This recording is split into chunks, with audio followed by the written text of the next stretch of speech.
Well,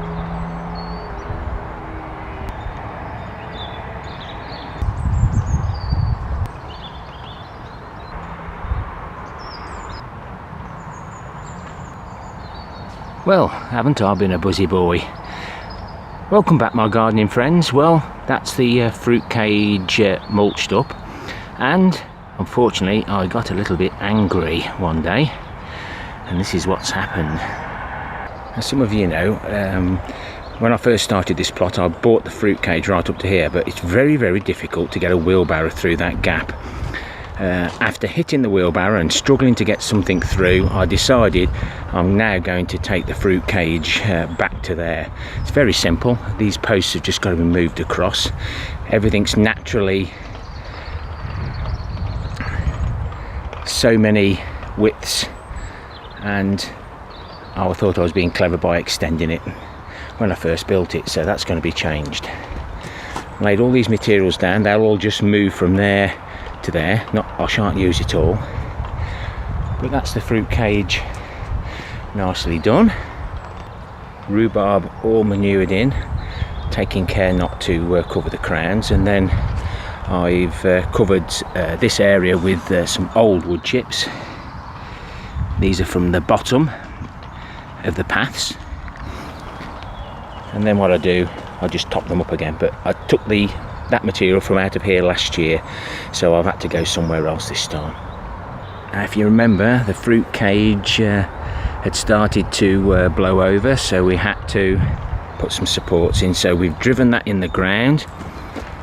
This post here isn't actually in the ground, but I've got to clear around that. I put a post there so that it won't pull that way, and it's all fastened together. I've done that there, and the one behind me. So now it should move but not blow over, because you want it to move a little bit, but you don't want it to break anything. And we've got some acacia compost around the blueberries. I mulch them every year, and the only job I've got to do now is get some more of this pond netting to put, well, actually it's the full 2 meters there by 3 meters across, and fill in this front piece in. But that'll give me so much more room, especially bringing all the materials in for the topping up the no dig beds in the future. The Brassica cage has now been moved. We're up there, so we'll see that shortly. There's 3 surviving purple sprouting. These are the better ones. I'll keep shaking them, wiping the whitefly off. Must get myself a little battery vac like Steve from Digwell's Green Fingers. So the idea, if you leave these brassicas out,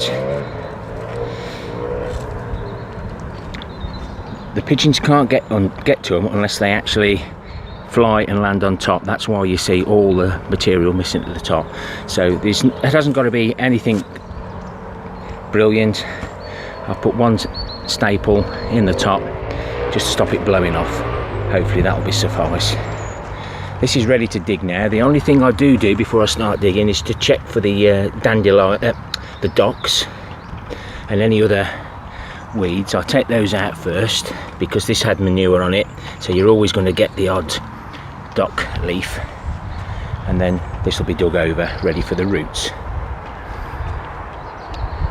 The leeks, I'm using those as and when I need them. We'll just pop in here to see the red cabbage. I've actually put a post in there so it makes it easier for me. Easy, simple. So in here I've got 2 of the red cabbage left, and I must have took one head off here, or it broke off. No, I didn't cut it off, but we've got these leaves, so I'm going to either try the leaves, maybe trying to go to seed, which it probably will do, but I thought may as well leave it in the ground a little bit longer until I dig it over again. So next bed up, which is the roots at the moment, which will be the beans next year. And broad beans there, they're covered again because we've recently had a cold spell, cold but dry. Some of the chard has survived, some hasn't, but look at the colour on those leaves.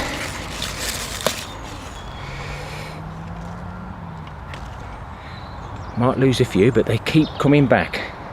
Excellent crop to have.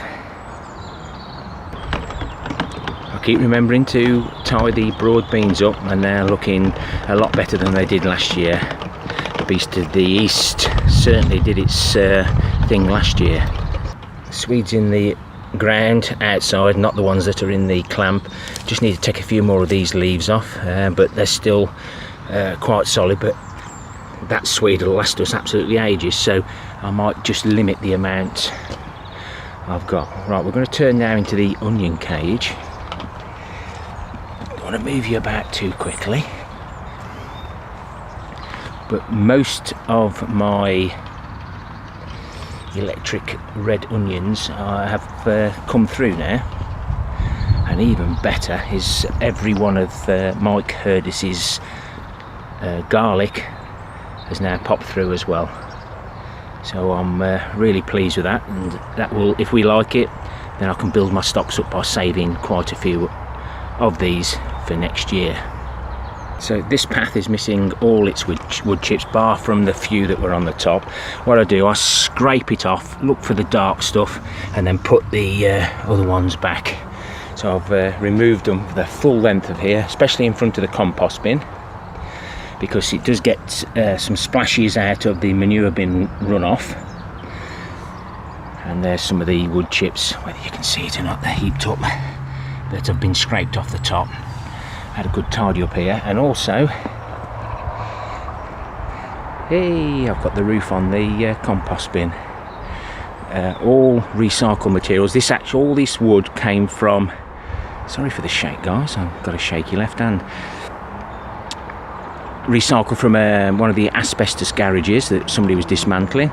It's absolutely brilliant. And these roof sheets come off a plot that we had to clear, and it's reasonably heavy, and I thought, well, how am I actually going to get a handle in here? And I thought, that's okay. But what I've done, so now I can pull that handle out, push the lid up, place one underneath, and place another one. I'll just show you now.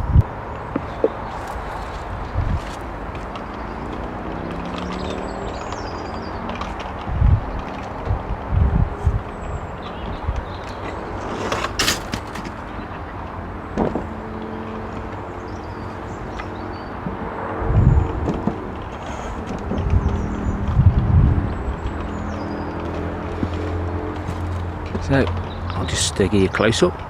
Because these are rubber, they were all sagging, so I've just put some supports in the middle. But no, I'm really pleased with that. This has got the manure in, and as you can see, it's still giving me. I've actually got 70 litres, 60 in cans, and there's 10 litres in there. And of course, we need to save the rainwater. That took a little bit of sorting out. It just looks like that bit's catching there, so I'll just get the saw on that. But no, I'm pleased with that. It was very difficult to work out. This end's not too bad because obviously the water's running this way. There's more room here, but the other end, it's a lot higher. So I've had to cut a bit off there, but it looks like that bit's got to come off as well. Trial and error, never cut too much off beforehand. And this will then run along here down into the barrel at the end. Parsnip box has had a coat of paint, and that's now covered to stop any more moisture getting in to rot the parsnips off. We'll leave them in there as long as we can. This one now is 3 high. It's all been sorted, so hopefully the carrot fly won't get in this time. And I've also put some, the light's a bit difficult, put that there to try and stop them from going in because of the 2 pallet collars. Now if I get the carrot fly in there again, I shouldn't do because I've removed the material, but it's alright putting the enviromesh up, but if you trap the grub and the moth inside, it can't get out, so it'll attack your carrots again. So I will be removing the compost from here each year and replace it, so that if any grubs have come out of the carrots, they aren't actually trapped within the cage. Now I showed you the Jerusalem artichokes reveal out of a container, and what was actually in this lined container. Getting my fingers in the way, I think I'll have to use the other hand. And while I was here, I thought, well, I'll get rid of all the roots, and unfortunately a lot of them had actually rotted off, so it may have been too damp in there anyway. So I found 6 containers that will fit nicely into here. So 6 containers for me next year, Jerusalem artichokes. Lovely job. Because the brassica cages moved here, the irrigation pipe originally came across this bed, which didn't really matter. But of course now the brassica cage is here, so I've this one never changes, so we'll get the spirit level off and just lower it down. But at first it's actually I've got to make sure it's okay for that end, and then we'll slowly come up, and then it's gravity fed from that end. But actually it's way too high at the moment, but it's better to have it too high at the moment, not the posting too far, and then we've got to start all over again. So this bed was manured and then cardboard to cover it, and these are some of the canes that I found on the other allotments that we had to clear, that were buried, wet through, rotten. So I'll be having a look at them, cutting them up to the next nodule. There's no good putting a cane like that into the ground because it'll just split. It's better off cutting it off to the nearest nodule so that it don't split. So I've got those to sort, but there's quite a few there after sorting through the worst. And the granddaughter was down yesterday and she started to sort this for me, bless. Now I don't sit in there, guys. I've started to use some of the sieved compost. I've took one home to put the giant onions in. I've got to get that sorted today if I can. And realistically there's no change in the polytunnel, but if you are new to my channel, these blue drums here, what I put in last year, I've built this. There's some videos on that in my playlist, and I've got one more barrel in the back there, and the 2 higher barrels there, they'll start going across here. So it'll all be container grown, maintenance free, other than this when it goes rotten in the future. Back to where we were earlier with the brassicas, and I found all this cardboard. I've still got to get all the tape off it, but this will be put on here and into the leaf moulds bin. There's 2 more gone in. I've got the bags drying, and I think there'll be enough room now for another 2 more. I haven't covered it because we've had a lot of rain recently till this dry spell, and it's surprising how quickly well, I say dried out, perhaps the top leaves are, but the cardboard will just retain the moisture. So I'll get 2 more bags in there when I can, and I'll cover it with cardboard now I've got some. My snowdrops have just started to poke their little flowers out, and these what I had given me from Nick's allotment. That's NIC apostrophe S. The fish in the wildlife pond stroke everything else we've got here, they're still alive. Leaving a bit of that pondweed in there so they've got something to eat. I don't feed them. They look after themselves, hopefully. And I've got several pots of rhubarb. I haven't given them away yet because it's surprising what you think about. And I thought, well, this is now full of manure and some of this soil, and I thought I might force this one. And I do need some 3 long heavy sticks for the Malvern Giant Vegetable Show. So I'll be experimenting with this and the other rhubarb. I've now removed all the canes from the raspberries. Now, some I'm not quite sure about, but basically we cut them off right towards the bottom. We leave about 150 mil, 6 inches, just in case. You might be able to see there that that one, they do start to shoot this time of the year. If you cut them right off at the bottom, there's a chance that the crown might die. Now these bits here are the old wood. Normally just snap those off, so we can tell where the old wood's from last year because that's where it was cut off. So we snap those off and leave all the new. There's another one there, look.